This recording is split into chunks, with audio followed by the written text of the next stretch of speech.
Today, I'd like to share my thoughts on Deepseek R1.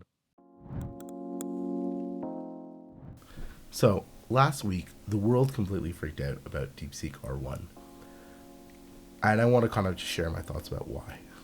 First, what is it? So, let's listen up. Deepseek R1 is an open source 671 billion parameter model that has reasoning capabilities like OpenAI's O1 and O1 Mini. These are OpenAI's currently available best things on the market that you can use. It's not their stuff that they have in development. They're still developing O3, which will probably be released sometime this year.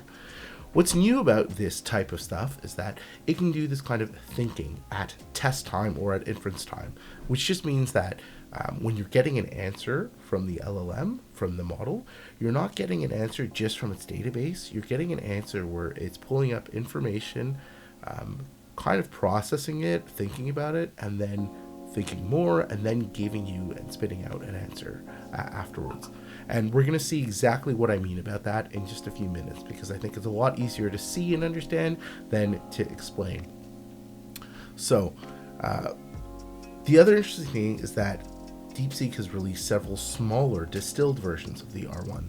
So there's like a 70 billion parameter model, there's a 32 billion parameter model, and 8 billion, a few different ones, which means that you can actually run some of this on your hardware. Of course, it's open source, which means you can take all of this and run it wherever you want, but it's runnable on commodity hardware.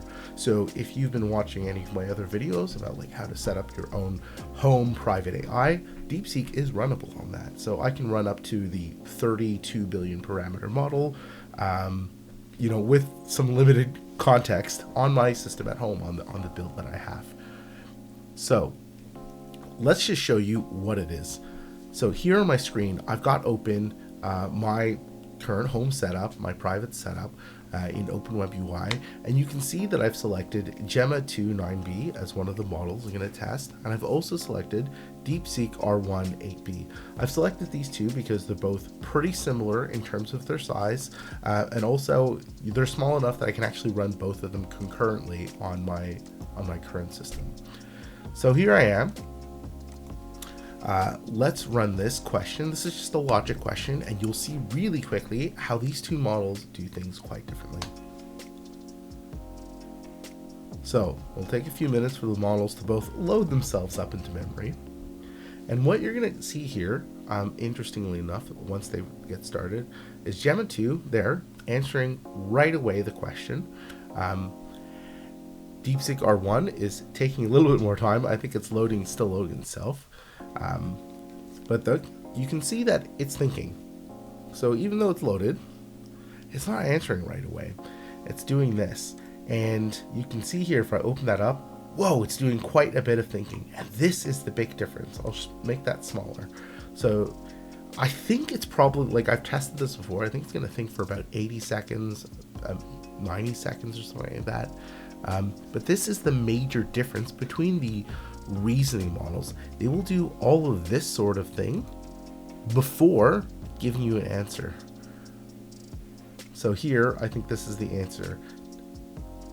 And what's really interesting about this is even though these two models are very similar in size, the answer that is given from the Deepseek model is actually the correct one, and Gemma's is not.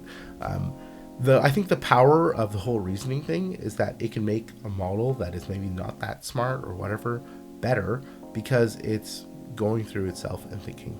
So look, why is it important?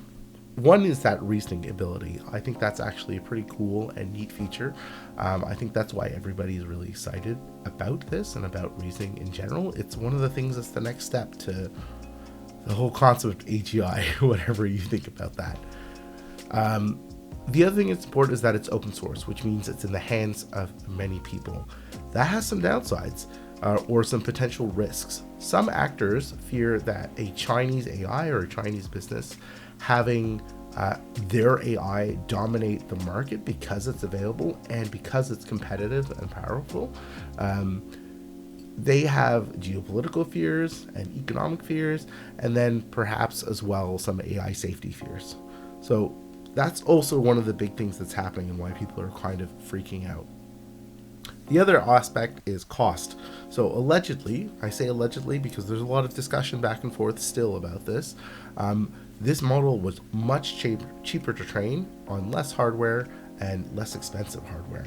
So allegedly, DeepSeek has trained this on about 5.6 million USD versus the 100 millions that usually frontier models are trained on, or the cost to train. They've also done this on cheaper hardware. So most of the frontier companies like Meta, Google, obviously OpenAI, Anthropic, they have the best hardware that NVIDIA has to offer, because the current thought is that you can't compete unless you have this absolutely the most world-class latest stuff. You just will not be able to advance further than what is the frontier.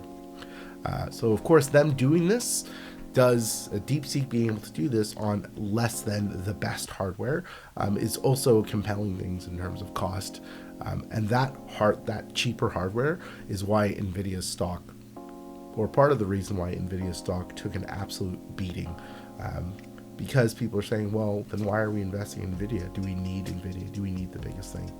At least that's the only thoughts. So what do I think about all this? Look, I think it is great to see more and more open source AI models. Clearly, I use it privately at home. I like the ability or the idea of them being open source, and I like the ability to use them at home in that way. I would love to see Meta and Google respond with their own, or Mistral, or I'd like to see some of these other frontier, open source frontier companies come out with reasoning models. Maybe they can use some tricks that are in the papers from DeepSeek. And then in terms of reasoning models, to be honest, I'm on the fence about where to use this or not. As you can see, it does take some time for them to think. And while the result is good, I'm not sure it's always useful in every single place. For example, one of the things is that thinking models, or at least R1, doesn't work in agentic workflows. So if I use it with NAN or something like that, it doesn't do tool usage. So that can be a limitation. Anyways, that's my thought. Did anybody notice DeepSeek getting hit with a cyber attack days after their announcement? And what about this data exposure? Anyways, see you later.